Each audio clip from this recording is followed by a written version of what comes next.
What's up, everybody? It's the three of us, the three hacks with the Welcome podcast. to the Three Hacks in a Movie podcast. And I'm Bentley. I'm Amelia. I'm RJ. And thanks for listening. And today is RJ's birthday. Happy birthday, RJ. It is Thank RJ's you. birthday. Yeah. Another day closer to death. This is how committed RJ is. We're doing this on his birthday. He did veto like 3 musicals before this because he was like, nah, I'm not doing this on my birthday. Yeah, that was I one wouldn't do that. concession. We couldn't do any musicals. This You know movie what? has some Fair enough, musical bro. On moments. your birthday, if any day you should be allowed to veto musicals, I mean, besides like every day, honestly, it should definitely be on your birthday. No offense, Ben. You know. Yeah, obviously Bentley me was- picking the musical. Yeah. I picked the pick this week. What did you try to make us watch? La La Land and La La Land, Jesus Christ Superstar. Jesus Christ Superstar. There we go. I think there's a third one too. And Fire Walk with Me, which we already watched. yeah, Yeah. definitely not Which a one we musical, watched. but yeah, me and RJ literally just watched that like last week, so Yeah. or earlier this week. Last week, I don't know. I think it was yesterday. This No, movie, it was yesterday. This movie we watched is basically like a quarter of a musical. Like it has a lot of musical elements to it. There are a few. Yeah, A lot of my favorite moments are like musical moments. does sing I a think. lot. Yeah. yeah. Nick does sing a lot. Yeah, References Wizard of Oz a lot. yeah. And then obviously he's supposed to be like Elvis or something. I don't know. Like his voice reminded me kind of like of Elvis. Yeah, Yeah. obviously you watched Wild at Heart, which is the movie that Was the came out answer right obvious? before Fire Walk with Me. Yeah, we didn't watch Wizard of Oz, so Yeah, one day maybe. And we have nothing against musicals, guys. Singing in the Rain was awesome, but it's definitely not this podcast forte, unless you're Bentley, I guess. But yeah, I could talk about musicals. I could talk about La La Land all day. That's a great. RJ said that he watched half of it, and I think you really don't experience that movie until you see the end of it, and it has like one of the greatest endings of it, like any like romance I think movie. I know the ending, so but I haven't seen it yet. I'm willing to watch Yeah. it, but I just haven't, honestly. I think the ending makes it worth it, but the music does kind of suck in La La Land and in a lot of other musicals. Wow. Yes. So it's like cheesy, dumb like musical. Is that a music. hot take that the music in La La Land's Like most of it, like a lot of it does. I don't know. Like the opening song's kind of goofy, but Are we gonna watch that new musical that's out right now? Or that was nominated? Wicked? That was nominated for an Oscar. Not Yeah, Amelia Wicked. Perez. Amelia Perez. Oh, thing. right. I didn't even realize that was a musical or whatever. Yeah. Yeah. That Apparently, could be the worth country a of shot. Mexico's pretty pissed off at that movie. A lot of people was I pretty don't know pissed if off at yeah. that. Well, a lot of people were pissed off that it got like nominated for all this stuff because they thought it was such an obvious like pandering kind of Yeah. like movie. But Hits all the check marks. the country of Mexico is pissed off at it in like general for its existence, not because it got nominated, just for its existence. Yeah. Yeah. So I think that's kind of funny, honestly. But yeah, I don't know. I think honestly the greatest musical I've ever seen is The Forbidden Zone. That's probably up there, and no one talks about it enough, unfortunately. Yeah. It's not a movie you can show other people or tell them to watch because then they'll get kind of freaked out. Yeah, So, I mean, I yeah, was kind of concerned when Bentley showed me that movie. I was about to call the cops, honestly. It's funny because after I watched that movie, I could do nothing but talk about that movie with Yeah. with people who had never heard of it. Yeah, it's true. There's very few people that I recommended that movie to because I know they like, the weirder, strange stuff. But it's definitely not a movie you can just bring out to any normal person. Yeah, might as well be a gatekeeper for that movie. Yeah. Gatekeep it. Don't let the normies know. It's the Fight Club of movies besides Fight Club. Mm-hmm. It's a Fight Club of musicals. But yeah, so today we ended up watching Fight Wild Club at the Heart. musical. Oh, hell yeah, bro. You just gave me a great There, idea. I watched that. I wanted Die Hard the musical. Apparently that's like a thing with puppets or whatever, but Yeah, I saw that. thanks to Bob's Burgers, that dream became a reality, and that was awesome. Yeah, was it Yeah. Bob's Burgers? Yeah, they did an episode where they did Die Hard and Working Girl, the musical. It was awesome. But anyways, so today we watch Wild at Heart. Bentley's pick, of course. One of my favorite movies ever. That's like I love that movie. It's Yeah. the How many top times have you one for seen me. it? It's probably my fourth watch. Okay. What about you, RJ? It's only the honestly. second time. Second time? All right. So this is my first time, and I knew nothing about this movie except some of the people that were in it, and obviously that David Lynch did it. And I gotta say, I liked it. I liked it a lot, actually. It's definitely the most normal thing I've ever seen David Lynch do. Like, there was no part where I was like, oh, what the fuck was that? Like, I was like, nah, this seems all pretty like on brand. But even then, it's one of his more tamed films, one of his more tamed projects, I would say. Even the scene where Harry Dean Stanton like enters like a voodoo sex cult who kill him. Even then. Yeah, okay. Like in comparison, like because I just finished Twin Peaks and Fire Walk with Me, and after I've seen, I mean, at this point I've seen Lost Highway and Blue Velvet. Well, Blue Velvet wasn't honestly that weird. No, what was the other one that we watched? Mulholland Drive. Mulholland Drive, yeah. Eraserhead. Especially Eraserhead. This is definitely one of the more like normal movies he's done. That's the one Lynch I've seen so far I cannot get by. What? Eraserhead? Yeah. Yeah. That's still probably like the by that weirdest. one. Yeah. That one is I'd have to think about it a little bit, but that one's probably my least favorite of the Lynch films that I've seen. there's like a sort of a thematic commonality in all of the movies. Like there's this, like you can tell like it's him doing all the movies. I would say like Straight Story is like the least, is like his most normal movie too. The Like one about the guy in the tractor. Yeah. You don't really get like very many of the Lynch like weirdness. I feel like in this movie there's like you get some of the Lynch weirdness, like when Laura Dern's mom, when Lula's mom, like is just smearing makeup all over her face. She literally just rubs and it's specifically lipstick, which is funny. Like she rubs lipstick all over her face. She did red face. Yeah. Well, I mean, Straight Story, that's based on a true story, right? Or whatever. Yeah. So, I mean, it's kind of hard to make it Lynchian when it's based on a true story. Like, you can't introduce a sex cult during that story. It's true. You could, but It wouldn't make any sense. it would have made more sense. It would have made sense because it's David Lynch. Yeah, that's true. But it would have been a lie to the true story of Straight Story. But all right, Bentley. So, Wild at Heart. You said this is one of your favorite movies, right? Mm-hmm. But this isn't your favorite Lynch movie. That's my favorite Lynch movie. Oh, is it? Yeah. Oh, okay. I thought it was... Probably. I don't know. I thought it was like Lost Highway or something. Or I thought it was Eraserhead. Probably this one. After I watched it, I fell in love with this one. This one's like... it has like a very good amount of campiness. Mm-hmm. It's David Lynch's campiest movie. And it doesn't like take itself too seriously at all. And also like Nicolas Cage and Laura Dern's relationship in this movie is like I think one of the best like on-screen like romances like in movie history. It's very Bonnie and Clyde-esque. Yeah. And they're just like adorable together, I guess. I don't know. Are you saying their goals, Bentley? I don't know. Like you wouldn't mind having that relationship? Goals. Yeah. I don't know if I'd say Bro, that. he went to a total of 8 years in jail, and she waited for him the entire time. Yeah. Like, it's pretty hard to beat that, man. Let's be honest. Mm-hmm. Yeah, he gets sent to jail twice, and like every single time that they don't really do anything with the passage of time. They just show some text and like 5 years later, and then and just continue on. First, it's 2 years later. Obviously, they look exactly the same because it's only 2 years later. But 6 years later, and a kid, and she looks exactly the same. Yeah, they both did. Yeah. No de-aging or aging, makeup aging, nothing like that. We don't need that here.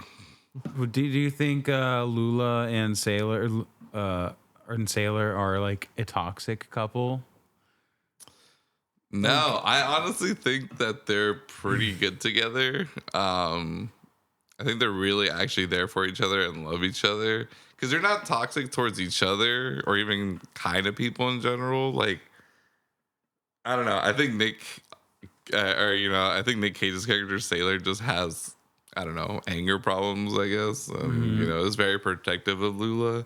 Because besides the dude he manslaughtered and then just like fucking what did he do? Oh, he like beat up the dude at the metal club or whatever. Yeah. I mean, he was an overall nice guy, good guy, you know, just pretty normal. He tried to save that girl's life, you know, in the car wreck and stuff like that. He's a good dude. He just obviously has like protective issues over Lula. Mm-hmm. No, they're perfect for each other for sure. are like for each other, but they're both wild at heart. So baddies, which they do say in the movie. If anyone's wondering, like, oh, is this one of those movies where they say the title in it somehow? Yeah, The answer is yes. Counted it twice. But yeah, I really like them as a couple. Nick Cage is kind of famous for not being the best at accents, so this is kind of interesting because I don't know what a real good, Memphis accent sounds like. I guess because he was definitely an Elvis impression. Yeah, because he was going for like an Elvis thing, and I'm pretty sure Elvis is from Memphis. He's from Mississippi, but he lived in Memphis. Okay, maybe that's what I was thinking, like a Memphis accent. Yeah, because that's where Graceland is. I think he's just such an Elvis fanboy that he just impersonates Elvis. Yeah, I think he was really just trying to impersonate Elvis. Yeah, he just loves him so much. Well, Laura Dern's Southern accent was awesome. I think that was basically flawless. She's a baddie in this movie. Sure. This movie made me like her a lot more, and it's not like I didn't like her like at all or anything. But I've only seen her in a few roles, and she's been good in all of them. But I think this movie really showed her range, honestly. Like, she matches David Lynch's, like, vision so well, I think. Like, she's like, oh, I know exactly what David likes, and I'm gonna give it to him. Like, I'm gonna give him exactly what he needs. And she did it. She absolutely nailed it. And then, like, thinking about, like, Nick Cage's filmography in general, I'm like, yeah, you know what? I can see him being like a David Lynch fan, and also be like they'd be really good collaborators together for sure. If David Lynch like believed in working with like the same people besides Kyle MacLachlan, you know. There's two people who are in this movie who I was like, yeah, it totally makes sense that they're in a David Lynch movie, and I'm surprised they're not in more. It's Nick Cage and Crispin Glover. Crispin Glover, yeah. Willem Dafoe to some extent. Even Willem Dafoe too. I didn't even think about that. Yeah.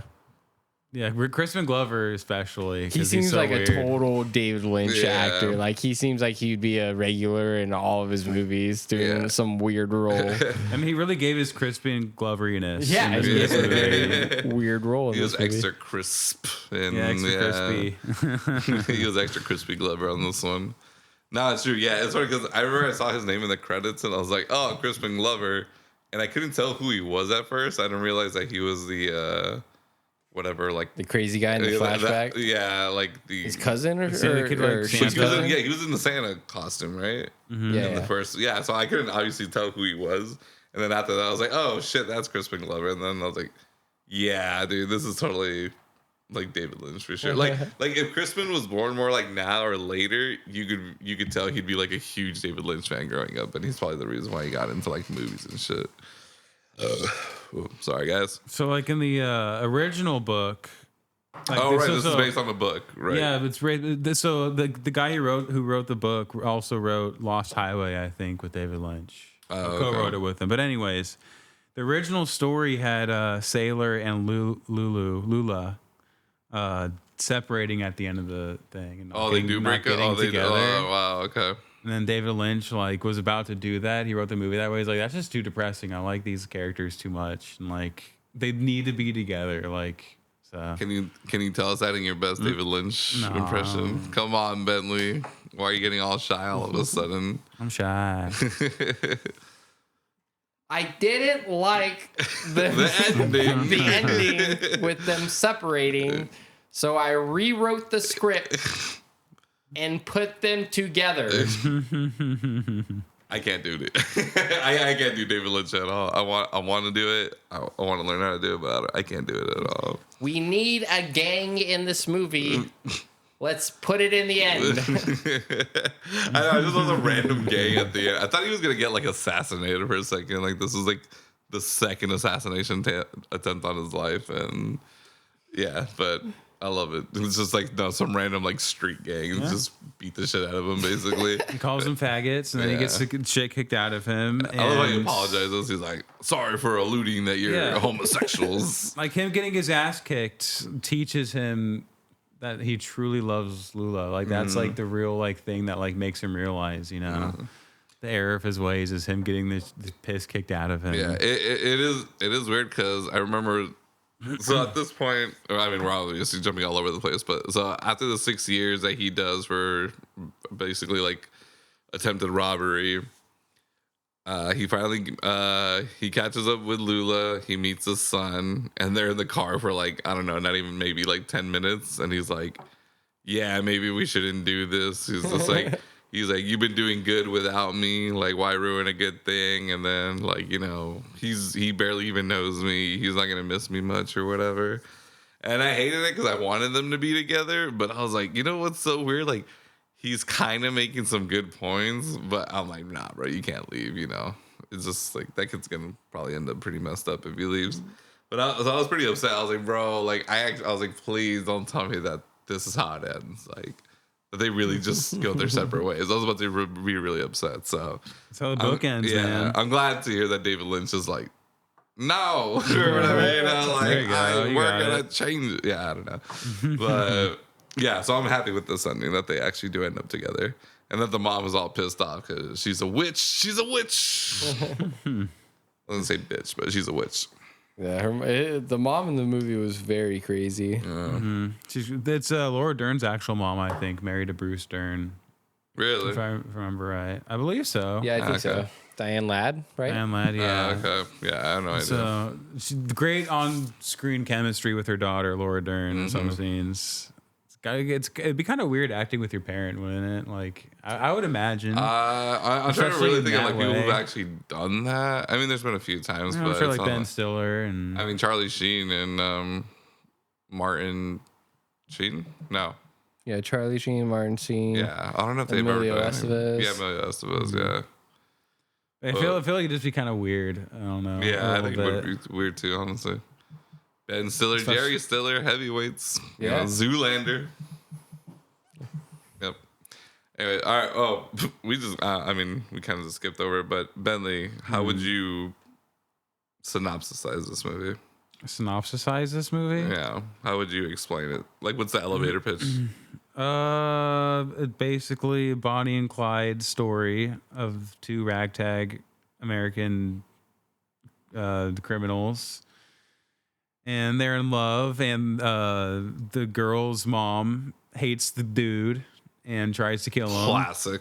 Tries to send story, yeah. men to kill him, and as these two lovers make their way across America, doing American things, living the American life, the hitman tries to kill him, and yeah, their love is tested, and they persevere.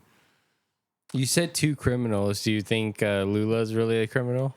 Nah, probably not. She didn't really do anything like. Yeah, I don't. We didn't hear anything criminal Yeah, from she's her. not really. Yeah. I guess just Nick Cage. Just hanging out with the killer. Right, yeah. So I guess that doesn't make it a Bonnie and Clyde story. Manslaughter. All right, let's get that right. That's why he only did 2 years, guys. She's an enabler. An unaliver, okay. Oh, yeah, right. Yeah, sorry. This is going to be on TikTok. So, unaliver. Laura Dern is a criminal enabler, is what she is.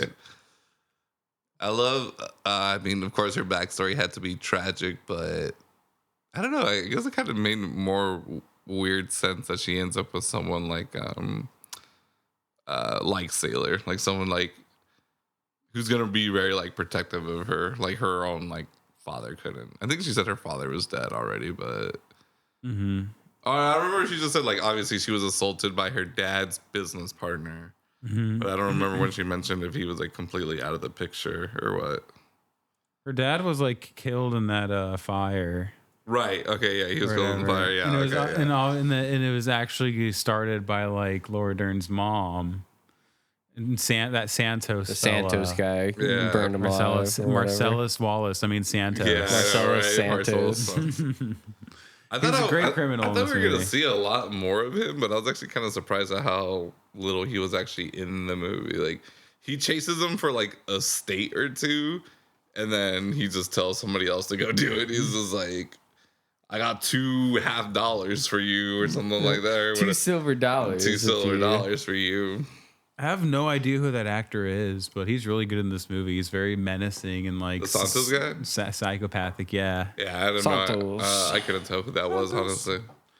I was like, if I've seen him in anything before, I don't know. I'd be very surprised. But he's great in this movie. He's very like makes your skin crawl a little bit. He's like, should I shoot him in the head? J.E. Freeman. Never heard of him. Should I shoot him in the back Oh, of the he was head? the Dane in Miller's Crossing. He was John Polito's like henchman, main henchman. Oh, the like quiet or the tall quiet guy. Yeah. Oh, okay. Oh, interesting. That's the same year that was it was the same year as Wild at Heart. Oh, interesting. Okay, damn, good year for him, I guess. He was also in Alien Resurrection. Some other stuff. I think I've only watched that maybe once. But yeah, this movie has also one of the best openings to a David Lynch movie, which is it just starts with like just total, brutal, like fucked up violence, which I don't think I've seen in a movie before. Like usually they kind of like put that like 30 minutes into the movie, maybe like a little bit in the movie, but this is like the first 2 minutes, maybe at least. Real strong start with like this pimp who's pissed off, or I don't know, he seems like a pimp that's just pissed off or whatever, and then threatens our man Sailor with a freaking switchblade because it's 1979 and all of a sudden. I think Laura Dern's mom probably told him to do that. Yeah, that's kind of what it sounded like, and she was there too, right? So. Yeah, but I would say, like, I don't think I've ever seen David Lynch get so violent in something before. And it's kind of crazy. How he interprets violence is very interesting. It's almost Tarantino-esque, honestly. It's like brain matter. Like the brain matter kind of. Yeah, brain matter just pouring out of the back of his skull. Like oatmeal and red dye 40 mixed together. Like, he couldn't just kill him. He had to, like, beat the life out of him and then some on top of that. It was like the end scene of Once Upon a Time where there's there's literally like nothing for almost like 3 hours, and then the last 5-7 minutes is just pure rampage basically. And then Nicolas Cage points at the camera, lights up a cigarette. That's a very iconic shot right there. When we watched the movie the first time, I was telling him that would be a good like meme, or like like it shows him like do the point thing, and then you can do like like flip to another thing. Yeah, and the other angle could be whatever you want, really. Okay, I got you. I thought like a good meme would be like when he's like at the metal club, like they're obviously playing like thrash metal or whatever.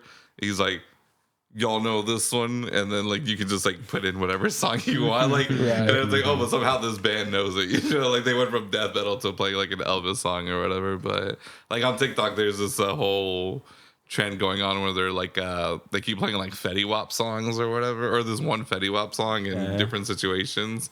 Like one was literally like the U.S. American or the American Revolution, and you see like the drummer boys and stuff just come out and they're playing like that Fetty Wap song. Like I feel like you can do something like that. Like there's some real memeable material in this movie, which everyone knows. The more memeable a movie it is, the more it'll stand the test of time.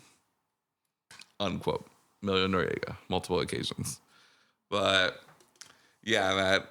This is a wild movie, honestly, but it's campy. It's his most campy movie. Campy, but it's also very like if you've seen Nick Cage, I'd want to say at least like 3 to 5 Nick Cage movies, you kind of know what to expect, and this is definitely like this is Nick Cage. Like this is, I don't want to say unhinged because that's not the right word, but this is oh my god, like enabling Nick Cage to be himself. Like, if you've never seen a Nick Cage movie, I'd assume this would be a great place to start. But that's kind of where I was with it. So yeah, I think I've only seen like 2 other ones besides this. I know that. You guys really got to watch more Nick Cage movies, dude. Yeah. But like Community says, don't watch more than like 2 a day or 4 a day, whatever it is. Right. That you'll go crazy. Yeah, it's true. No marathons. Yeah, no marathons. You guys ever heard that he's the cousin of, I want to say, Frank Capra? No, he's Jason Schwartzman's cousin. He's one of the Coppolas. Francis Ford Coppola. But I think Schwartzman too. Yeah, isn't Schwartzman? Yeah, Schwartzman's he's also related to Francis Ford Coppola. Then Schwartzman's mom is Talia Shire, who is the daughter in Godfather. Right, but okay, And Schwartzman. she is Schwartzman is Francis's nephew. right, yeah, right, I believe, right, yeah. Talia Shire is Francis Ford Coppola's sister. Okay, that's what it is. Yeah, okay, yeah. right. Yeah, but I know Nick Cage is he's somehow related to the Coppolas. I want to say like another cousin. I don't know how many siblings Francis had or whatever. like nephew. But Yeah, I don't know yeah, so I don't know how another he's related. I think but, it's another nephew. Yeah. But his real name is Nicolas Coppola. Right. That's yeah. his actual name. Yeah, he just tried to make it out on his own, basically. trying to change it. Yeah, and he sounds like a Marvel superhero. Yeah, Nicolas very Cage. Emilio Estevez kind of shit, you know. Because it was kind of pretty rare back then for someone to do that. Like, they usually do try to not want to write their parents' coattails, but they're not afraid to use their parents' name, you know, whatever. It was pretty common. Mm-hmm. But yeah, Nicolas Cage didn't need to. Like, he did nepotism, but he didn't have to. Yeah. Because he's so good. Like, I'm sure he still got something from something, but I mean, like a lot of people, he started like really doing nothing. Like, he was a character in Fast Times who had like either 0 lines or like 2 lines or something like that. Yeah, I don't think he had any lines. Yeah, so he did it right. Like, he started with like doing nothing basically. But yeah, I love Nick Cage as an actor, man. Honestly, like, I get it. Like, he's obviously like he's had so many misses over the years, but man, when he hits, bro, he hits hard, man. It's a home run, bro. Honestly. He did David Lynch. He did Tarantino. He did the Coen Brothers. Nicolas Cage? Yeah. When did he do Tarantino? Didn't he do Tarantino? No, not Tarantino. No. He did Scorsese. That's what I'm thinking. Sorry. He did Scorsese. He did Scorsese. He did Coen Brothers. He did Lynch. He should have done Tarantino. Yeah. Because that's a missed opportunity right there. I'm surprised he never did Tarantino, actually, now that you bring it up. He would do great in the Tarantino movie. Damn, that sucks. And Nicolas Cage is an amazing actor, honestly. Yeah. Like, I've seen him do interviews and like on the Dick Cavett show. Great YouTube rabbit hole to go down. But he like talked about how he sees his acting like he's like Picasso, like painting a weird abstract painting. So it's like, oh, you expect to draw a perfect circle and then like draw how you're expected to draw, but he does it differently than like how you're organically supposed to do it. Like so. And you see that in his performances, like it's so unnatural, but that it becomes natural in a way.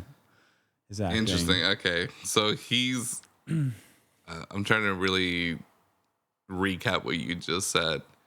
His acting is natural, but what he does in his acting isn't very natural. Like, none of his characters come off like naturally. I guess. Or what are you trying to say? Like he acts so unnatural that it just comes off as like, oh, this guy's just eccentric, I guess. Okay. I don't know. I think he makes a lot of crazy what you're choices. Yeah. He makes a lot of crazy choices in his acting. It's very avant-garde. Like, he's doing jazz and he's like improvising and going out into like the weird territories instead of like playing the safe notes. Yeah. You know?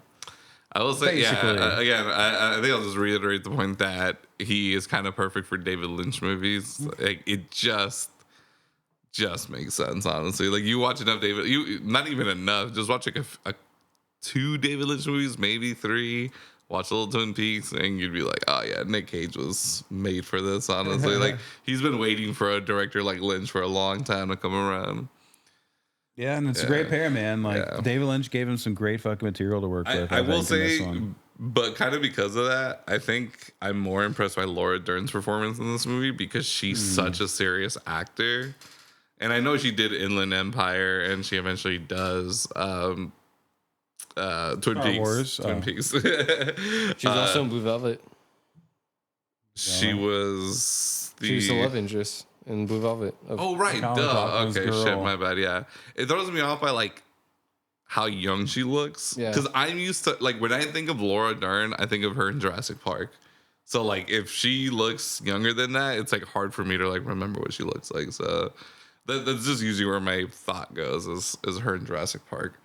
But yeah, man, she's just like someone like her, like being like such a serious actor. It's so great to see her match David's energy so well. Like, you need to be this very like serious but kind of like chaotic character at the same time, and like you kind of don't know where your acting is gonna go next a little bit.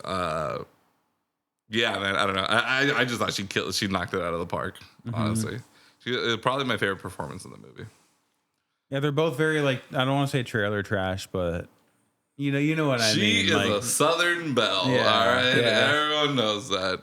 a bit of a rusty Southern belle, but no, she's gorgeous in this movie. She's absolutely stunning. And, her acting is so over the top when she's like screaming at her mom and her arm is just like on her head, on the back of her head, like she's just a diva. Like, I don't know. I thought she was really like when she was in the opening scene when Sailor's about to get attacked and she just sees a switchblade. She was already screaming like bloody murder when just the switchblade shows up. But yeah, man, she was incredible and gorgeous. And I told RJ this because we just finished watching Fire Walk with Me. Is David Lynch probably has like the best taste in women, honestly. Like he loves his cast to be beautiful. I mean the women anyways. And yeah, because Twin Peaks probably has one of the best looking female casts I've ever seen. And then Audrey, Shelley. Yeah, dude, Audrey, Shelley, and even Donna. Like I think Laura's like, I mean, yeah, she's pretty, but bro, like, I think Audrey, Donna, Shelley. I think Shelley is like one of the most beautiful fucking creatures I've ever seen, man. They like really blew me away. And then Audrey literally looks like a 1950s movie star or a 1960s movie star, which is really hard to pull off in the early 90s. I don't know how she did that. But yeah. And then David's obviously a huge fan of women, like, and their bodies, because like I haven't seen a single thing where he doesn't show nudity except for Twin Peaks on ABC, and that's because it was on freaking ABC. But yeah, no, even Twin Peaks is kind of close. Like in the movie, do they show boob? Right? Yeah, I'm pretty sure they we show see Laura Dern. Palmer naked. Yeah, and then we see the girl who replaced who plays Donna, but it's not the same Donna. We see her. I think we see the other girl that was Teresa, right? That was kidnapped with her. No. That was the girl that was first missing. Ronette. There we go. Yeah, I think we see her naked. Like David just loves the female form, dude, and I don't blame him. Yeah. Yeah. It's nice to look at for sure. Like pretty much every David Lynch movie. He was a gooter. A gooter. A little bit. But I call it art. No, just kidding. I make cinema for my goon cave.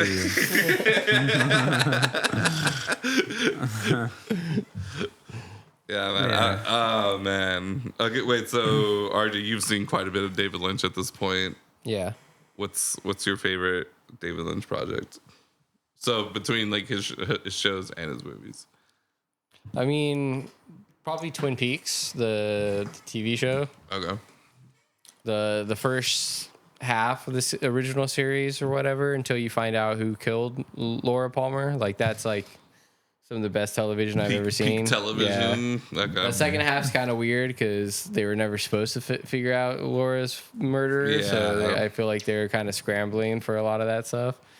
But then the revival series is also like amazing. Like it wraps up so much stuff like so well, and It's the last thing you did, pretty much. yeah, it's pretty much the last thing he did. But that's honestly probably my favorite. But out of all the movies he's done, it's between this or Blue Velvet because both are really great, really good performances by Kyle MacLachlan and Nick Laura Cage Dern. and Laura Dern. Yeah.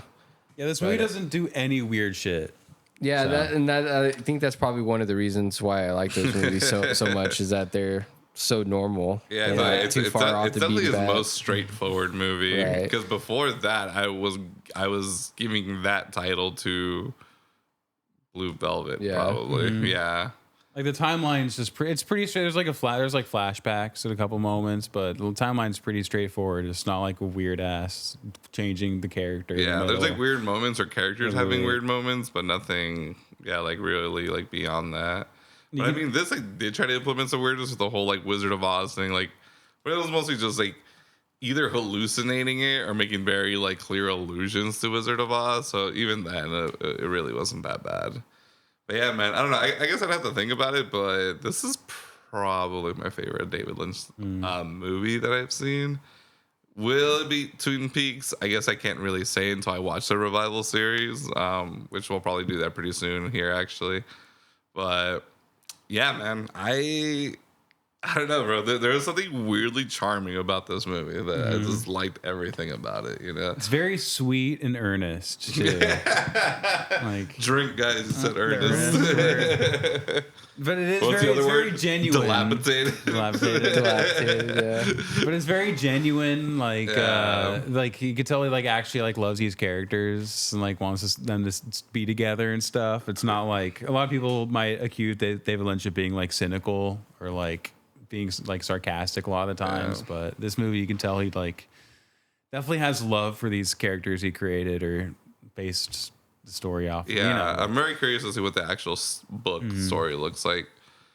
Yeah, it was just David Lynch making a symbol of bonding his individuality and a belief in his personal freedom. This Yeah, movie's the- very joyful too. Like with all the music. The snakeskin jacket is pretty iconic. I would say. Yeah, I guess, the story behind that, I kind of said that during the movie, was the story behind it was he just, like, told David Lynch about this cool snakeskin jacket that he had, and then he wrote it into the movie because of that. He wrote that He line. wouldn't shut up about the snakeskin jacket. He kept telling me about his snakeskin Snakeskin jacket and how much it was a symbol of his individuality and his belief in a personal freedom. We can just fill the whole podcast with 30 more minutes of that, I think. And that voice. But yeah, man, it's weirdly, I don't want to say it's a wholesome movie by any means, but I think those two characters are pretty wholesome in general. Like Their relationship's very wholesome. yeah, like they're not like bad people. I mean, obviously they've done bad things, but I don't think overall I would say they're bad people. There are a And couple good people who did a who've couple done, bad like, things. Yeah, exactly. Well, he did at least, but Right. Like one of my favorite lines from Wreck-It Ralph: "Just because you're a bad guy doesn't mean you're a bad guy." Love that shit. But yeah, man, it's a weirdly wholesome, like, romantic story, and yeah, man, I love it. Honestly, I don't think we I can mentioned- pitch this movie to a lot of people. I don't think we talked about Willem Dafoe too much either. No, we not haven't talked really. about Willem Dafoe at all. Bobby Honestly, Peru. Bobby his character? Peru. Bobby Peru, Like the country. also one of the coolest names ever. Bobby Peru. Bobby Peru. when you guys mentioned it while we were watching it, it sounds like a Roger persona. I said, yeah, from because American Dad. I was like, oh, come on, Haley, does Bobby Peru sound like a real person? It's me. Yeah, it definitely sounds like a Roger persona for sure, Probably Peru. which is great. That's like one of the highest compliments you can get, honestly. Yeah, and his look in this movie was really weird too. He had like the great. slick back hair with pencil the mustache. pencil black mustache and the weird like teeth. brown stained teeth. And even fucked up worse, teeth. like half of his teeth. And I don't mean like half in like the amount. I mean like literally the teeth that he does have is like half rotted away. Like he Right. had like these weird, crazy like baby teeth almost. Yeah, that barely fit in his mouth. So like Yeah. it just makes him talk all weird and stuff. But it like Yeah. totally fits the character. Well, one of the most disturbing faces I've ever seen in a movie that's not. I mean, I think I would even put this in horror movies. Is Willem Dafoe's face in the pantyhose mask or whatever? Yeah. But it's all like smushed up and shit, bro. Like, and he's like smiling. yeah. He's like smiling, mouth open, teeth like showing. It's one of the most insane looks I've ever seen, but I absolutely love it. I was like, this is so funny. And again, showing that Lynch absolutely like casted this movie incredibly because he matched his energy so well. And yeah, man, his face in that is priceless. It's one of the funniest things I've ever seen. And I even thought about it, bro. Like you can screenshot that, and that would be like an awesome profile picture. Like it's just absolutely hilarious. That whole scene is hilarious because they're. I'm not sure if this is a real thing, but the pantyhose that they're wearing over their head is like just doing zero to like actually hide their identity. Right, yeah, you Like, totally see- be able to see who they are. Yeah. Yeah, you see Bobby Peru's like ugly face like right through it. So and Nicolas Cage. Have you seen that? It must have been from an interview that Willem Dafoe gave recently, but he was talking about he knew he had a very distinct looking face when he was on the New York subway, and some guy down like in the same subway car like was talking to his friend, and he was like, "It has to be that motherfucker. Nobody else looks like that." He was like, that was such a, just I can't like the way that he said it too was so funny too, because it was like such a I don't New think I've York ever thing. seen that interview, but that's hilarious. Honestly, great. that's great. Yeah, because that pantyhose, he's so distinct. He is distinct looking. Yeah. No, it's not gonna with the teeth and everything. Like the pantyhose ain't doing nothing to hide that. It was some ugly dude in a panty, like wearing a pantyhose. I guess it like kind of makes sense if no one's looking at your face like up close. It kind of does hide your face, but yeah, I mean clearly you can tell. And then obviously there's so many distinct factors about Bobby Peru, you know, besides, I mean, they're in the South, so his Texas accent is whatever, but And big tuna like, Texas. he's got a pencil mustache and slick back hair, and half his teeth are rotted away or whatever, you know, it's a pretty distinct marker. And has a big old freaking USMC tattoo on his head. I mean, And I think he's filming a porno or something in his like how in he his like definitely apartment. seems like the type for sure. Texas style. Texas style. Style. But probably like one of my favorite Willem Dafoe characters, top 3 at least. Man, it's just hard Out of because everything I I've mean he seen. was in the Boondock Saints, he was the freaking Green Goblin. I haven't seen Lighthouse yet. but I Boondock know- Saints. Yeah, That movie sucks. that movie sucks. That movie sucks. Damn, have you even seen it? Yeah, RJ Yeah. showed me. Okay.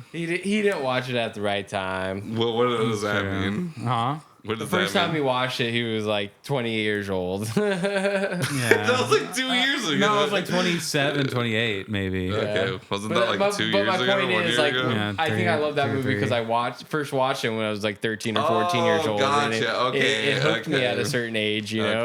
Okay. But I could completely understand, like, not liking it, watching it for your first time at like 27 years old. Interesting. Was a fight. That's classic, man. I do Remember gotta that. rewatch that movie because I haven't seen it in a very long time. But I loved it as a kid for sure, Yeah. and a teen. It's very just like goofy. I don't know. Yeah, but yeah, it's like don't you- trying to be cool. I was it's like, like- isn't that David Lynch? Bro? Like, I feel But like it's trying to be it's trying to be so cool. It's trying to like make like, you know, like kids listen to Slipknot or whatever, be like, whoa, that's so well, badass. it was written by a guy who was like in some like Irish punk band or whatever, and then he just wrote a movie. It was a hit, and all the fame and the power immediately went to his head. There's like this whole like thing how he like fucked up his movie career before it even really started, kind of situation. I think it was like cinema Jesus Yeah. because he like had the greatest idea for a movie of all yeah, time. because he wrote one script and it became like the script in Hollywood that they were like bidding over and stuff. So I get it, but yeah, I don't know. I haven't seen it in a while, but I gotta see it again. But You yeah, can do it for man. the pod. I don't know. Yeah. And I'll I eat mean, I'll eat my I probably words. wouldn't use it as my choice, but I mean, I'm not gonna stop you guys from using it as your choice of the week. Sequel. I've never seen the sequel.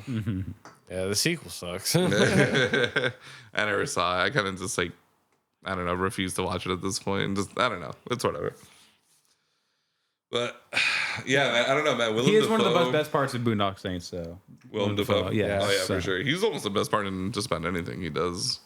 Honestly, Boondock Saints is probably the first movie of his I seen, other than like the first Spider-Man when I was a Hell kid. yeah. Spider-Man. Green Goblin, bro. Yeah. Hell yeah, man. And I definitely like when I first watched Boondock Saints. I wasn't. It wasn't like I was like, oh, that's the Green Goblin. 'Cause, Yeah. Like I watched that movie when I was so young. I didn't recognize.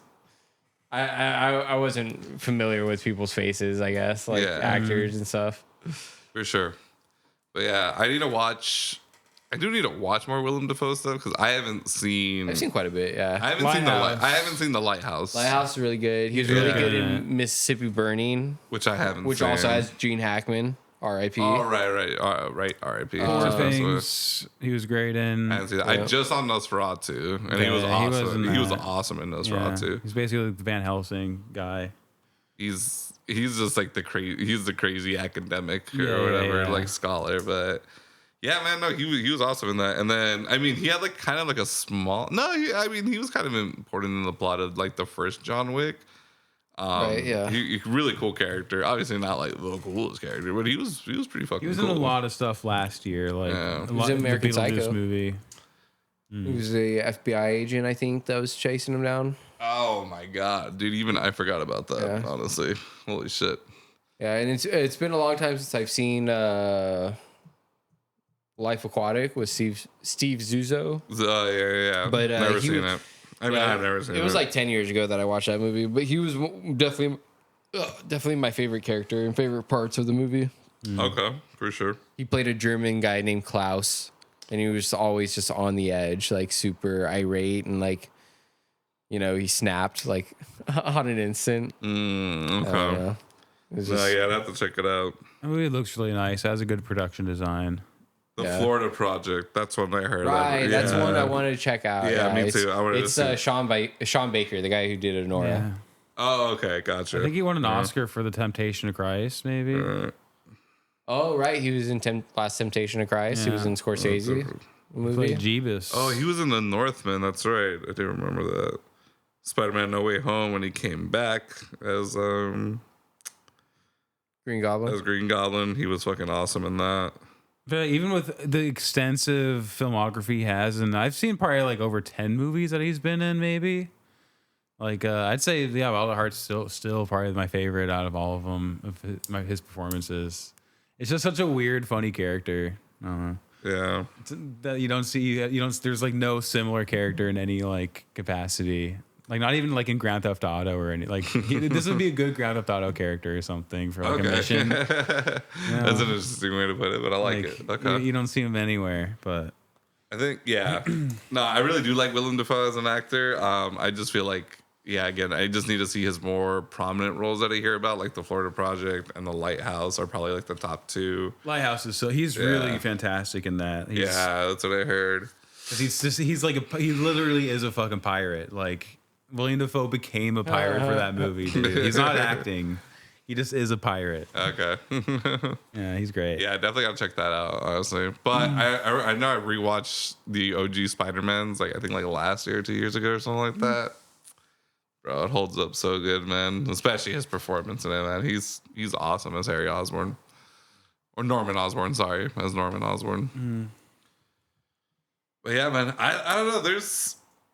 I don't really have any complaints about this movie. I thought we should have seen more of the Marcella Santos character. But kind of besides that, I don't know. I thought it all made sense. I thought the pacing was fantastic. And I really like the story. It's a weirdly, I know you said, Bentley, you actually brought it up in the beginning of the movie where like, oh, I feel like Tarantino watched this and like, that's kind of what he based True Romance off of. And I can see that. But he obviously made it. RJ, Oh, you yeah. said it. Oh, sorry, RJ. Sorry, RJ said that. But I could see that. Like, you know, obviously Tarantino put definitely his own heavy spin on it with, you know, the violence and that they're actual like criminals and kind of like sociopaths and stuff. But yeah, I can totally see that. It's proto Tarantino. It's before Tarantino. It's like set up the stage. That whole scene where Bobby Peru dies is very like Tarantino-esque. Oh, Gets shot like 10 times by the cop, and then he falls forward and like with the shotgun, like, blows his own head up. Yeah, somehow the shotgun points like chin up to him and just blasts his own head off. I don't know. And then his head goes flying off the like bank or whatever the hell they were. Like attached to his spinal cord. No, it's pantyhose. That's what it must have been. Yeah, I think it was his like pantyhose, the yeah. pantyhose is still attached to his head, so like look kind of strange. Also, the scene where like, because you know, Bobby Peru, he blasted two people working at the feed store or whatever, and one of them's like missing his hand. He's like, well, it's got to be here somewhere because it got blown off, and you can just see a dog walk away with it within its mouth. I was like, that hilarious, a great, fantastic comedic timing. So that's why it's a comedy listed under the genre listings. I just think a lot of David Lynch movies can like sort of always be viewed as a comedy, honestly, except maybe Eraserhead. I don't know. Yeah, I don't know, just watching Nick Cage's performance, there's a lot of comedy in there. Just the campiness of his acting and stuff, and just because it's hard to be campy and not funny. Yeah, definitely. Yeah, and I think Nicolas Cage tries to be a little like campy, maybe, or maybe he doesn't use that word. It's very much a style for sure. But again, I think that's why him and David work so well together, because they're serious. It's seriousness with campy undertones, or vice versa. Yeah, they definitely make sense to you. They're PB and J. I get it. Yeah, like this is a beautiful romance movie. It's hilarious. Has great music, and yeah, it hits every single note that I feel like a movie should hit. Like the acting's good, the script's good. There's dialogue that you can repeat to other people. Memorable characters, memorable lines, memorable moments. Yeah, man, it's just got a little bit of everything. And I could definitely pitch this movie as a romantic comedy to girls. Like, if you just, I might have to tweak my synopsis a little bit, but yeah, I could definitely sell it as a romantic comedy for sure. Fast forward through the scene where she gets raped.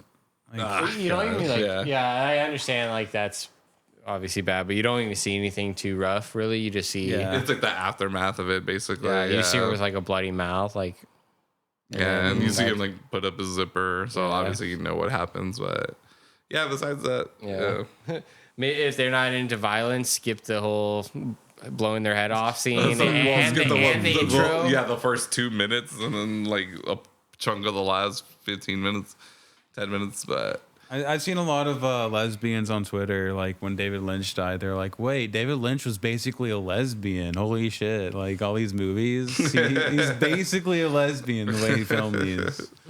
I like women. I'm telling you, dude, David Lynch has one of the best direct taste in women I've ever seen. And you can tell he like respects. It's like how beautiful women are. Yeah. He respects women. He respects them. He's definitely not afraid to show the female form. And I'm glad that it seems like a lot of actresses they understand that he's not doing it in a perverted sense. He's doing it in an artistic sense, in a beautiful sense. He just has one of the best tastes in women I've ever seen in a director, honestly. I was trying to think. I don't know why. I started thinking about because David Fincher's probably like my favorite director. And I was thinking about the women he chooses, and I'm like, it's kind of like all over the place, honestly. And it's definitely Carter not. Fight Club is just like this anemic fucking has HIV or something. Yeah, I don't know. And I think Gwyneth Paltrow is a very mixed reviewed kind of girl. Obviously, her. I think at the time though she was hot. 7, okay. Yeah, I think at the time though she was like hot shit. Like she was like the next thing. Yeah, she was. I mean, she's pretty. Like, don't get me wrong. I never think about I can never remember the girl's name, but the chick from Gone Girl. Oh, not like the main girl, but his mistress in the movie. Oh, so yeah, that's exactly who I was gonna bring up, because that's probably the best choice ever. I can never remember. Yeah, I can never remember her name. But she was fucking hot. That's probably the best choice he's ever made when it comes to I don't know. I guess casting that beautiful girl. But I just think about, I swear, David wrote he didn't write the screenplay to Gone Girl, I don't think. I think he just directed it. But I'm pretty sure he wrote the line that was the girl with the come-onable tits. I'm pretty sure that's what he told the casting director he's looking for. Look, she's got to be hot. You know, this is his main mistress or whatever that he's seeing. It's supposed to be some fresh-faced college student. She's gonna show her tits. It's got to be come audible tits. People are gonna walk out of that theater and be like, "Dude, I just want to come on those tits." And that's some that's what I want people to say. There. Yeah. But that's the most he's ever really done that. But then girl with the dragon tattoo, right? Yeah. Obviously that's a very acquired taste. Not everyone is super into that level of kind of goth alternative. But I thought her transformation is, I think her name is Naomi Rapace, something like that. I always mess up her name, but it's not Lisbeth. But the character's name is Lisbeth. Okay. Yeah, Rooney Mara? Rooney Mara. There we go. Yeah. Naomi Rapace is somebody else. I don't know what the fuck I was thinking. Yeah, Rooney Mara. She looks so different from fucking everything she's ever done. Honestly, before and after that, because she was in The Social Network. Yeah. Yeah, she was the girlfriend or whatever in the beginning. Yeah, in the beginning of the movie. She was also in Youth in Revolt. Right. Yeah, she was the roommate. The roommate of the girl. When she goes to French boarding school or something. Right. Okay, yeah, that's what it was. Yeah. The girl in Benjamin Button had some hot titties, bro. I've never seen Benjamin Button, so I don't know who you're talking about. I don't know. I think there's a lady in that movie. I saw that movie, and that's probably his worst movie out of all of them. That's kind of, it seems to be the consensus that and Aliens 3 are like his worst movies. But that's because Aliens 3, like, he didn't really want to do that movie. He just needed to do something because it was his first, like, shot at a theatrical release. Oh, Kate Blanchett. She's in Curious Cage. Curious Cage of Benjamin Button. Yeah, David Fincher does not make horny movies at all. There's like, they're not very horny, but David Lynch movies, bro, like, they're pretty horny. Yeah. He definitely, he's definitely inspired by Russ Meyer for sure, but like in a more artistic sense, like an actual like appreciation of the human body instead of just kind of like fetishizing it, I guess. Mm-hmm. Yeah. R.I.P. David. You have incredible taste, good sir. Congratulations. But just not when it came to writing scripts. But I didn't say that. Bentley said that. But. All right, guys. Man, I don't know. I highly recommend this movie. This is like a top 10 movie for me because it's just such a joy to watch. I feel like I'm just smiling during like 50% of this movie. I'm just waiting for like the next line. And Nicolas Cage is a joy to watch with Laura Dern, and it's just a great fucking time. I can't recommend this movie enough. I really like them together, almost to the point where I would like to see them do another thing together. But then at the same time, I'm like, you know what? Maybe not, because I don't want that to be ruined. Like, I want this to be the perfect example of wonderful on-set chemistry or on-screen chemistry. And yeah, man, they were awesome. This is probably my favorite like Lynch thing right now. I don't think I'd put it in my top 10, but it did what a movie is supposed to make me do, which is like want to see more of the people who are in it. So I want to see more Laura Dern. I want to see more Nick Cage. I want to see more Willem Dafoe. I've already seen a lot of David Lynch. I'm missing a few things at this point, but I even want to watch more David Lynch now. I imagine after this movie, Nicolas Cage just keeps leaving and coming back and leaving and coming back, just like a cycle of doing that. You just don't see it. Yeah, I think at this point in his career, like, you know, before it was just like straight, like just going down in quality. It was very like up and down, just up and down, up and down, up and down. But this is definitely on the up, bro. This is like definitely on the higher charts of like his better movies for sure. Mm-hmm. I'd say so. I've seen quite a few of Nick Cage movies at this point, and this is definitely one of my favorite performances of him.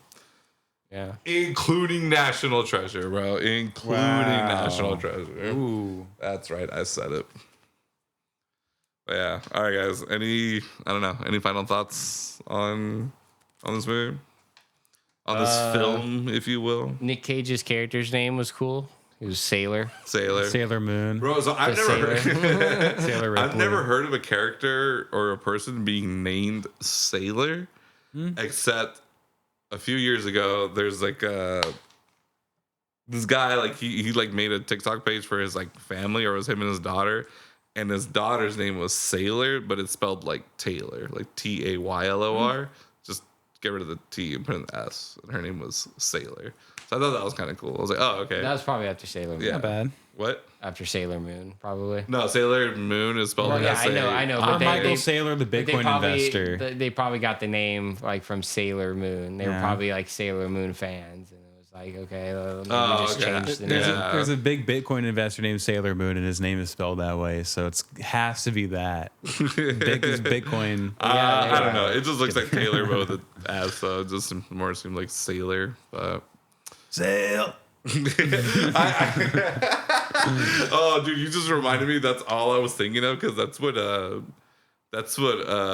Laura Dern's character kept calling him to, like sail. You know, to say like sail. Yeah. So when I first heard sail, I was like sail. Like that's immediately where my mind went, and Bentley just like gave me a flashback. And also the nickname Peanut's pretty cute. I'm probably gonna try to rip that at some point. That's a nice little one for sure. I'm copying it with the jacket I'm wearing right now. You know, you just need a snakeskin. We'll get you a snakeskin jacket, Billy. It might be a fake one, but still. He needs to pick it out on his own. So it's his own symbol of his own individuality and his belief in a personal freedom. It'll be ostrich. There you go. Ostrich skin. Someone's like, nice jacket. The person you say, like, yeah, it's ostrich. It's just like, And it represents. It's a symbol of my individuality and a belief in my personal freedom. ostrich, the freest bird. Ostrich boots. You ever the Reno 91 thing? Oh man. But yeah, this is one of my personal favorites. So. For sure. I get it too, honestly. This is up there for me. I'm very curious if I know anyone who's actually seen this movie because I don't think I've ever heard anyone talk about this movie. Honestly. Yeah, it's not one people talk about with David Lynch because it's like it fits in kind of weirdly. It's almost too normal in his universe. Right. Yeah. The Lynch fans don't like it because it's too normal. It's too mainstream. He was trying to appease audiences. Yeah. They just can't be happy for the man. That's good. Yeah, like we'll probably eventually watch every single fucking David Lynch movie on this thing. We're pretty like, close. We're not hitting that far, pace. honestly. Yeah. I just need to watch Inland Empire, Elephant Man and Elephant Straight Story. Man, and Straight Story. Yeah, same with me. Saw Dune. I have seen Dune. I haven't seen Dune. I've seen the original Dune, bro. Yeah, I saw it in 8th grade. So good on that front. That one's actually like very ambitious, I would say, for David Lynch. Bentley, Even though it did horribly, but Bentley, did you know that Twin Peaks was huge in Japan? yeah, the movie too. Yeah. It was like the only place where the movie did well, I think. But yeah, the Japanese people love Laura Palmer. Yeah. And did you know that it He's inspired... big in Japan. Yeah. Did you know it inspired Link's Awakening? Really? Yeah. Apparently the creator was a huge fan of Twin Peaks. Okay. And he said that the best representation of it in the game is that he made the townspeople very like weird and unique and like kind of talkative and stuff, which is like, I guess, not really known in Zelda games at that point. So yeah, Interesting. I know like maybe Silent Hill. There's a couple Silent games. Hill 2 is very influenced by Twin Peaks. Yeah. Alan Wake. Bro, Alan Wake, I just beat Alan Wake 1 and 2, and yeah, bro, you would think that he was like an executive producer, and especially in Alan Wake 2. Like, it's crazy. I would also say every single like modern TV show that I've seen is like pretty inspired by Twin Peaks. Like Breaking Bad, like Sopranos. Like I feel like you see. Well, yeah, well, that's just because it was the it's first an overarching story. Yeah, it was the first TV show where like they really took it like the production seriously, like it's a movie. Okay. Which is really hard to do in that format where you're like making a thing every week and like it has to be cheap and made fast. So it's like it's hard to make TV that good. So I think Twin Peaks like started. I think they said start that. Donald Glover said that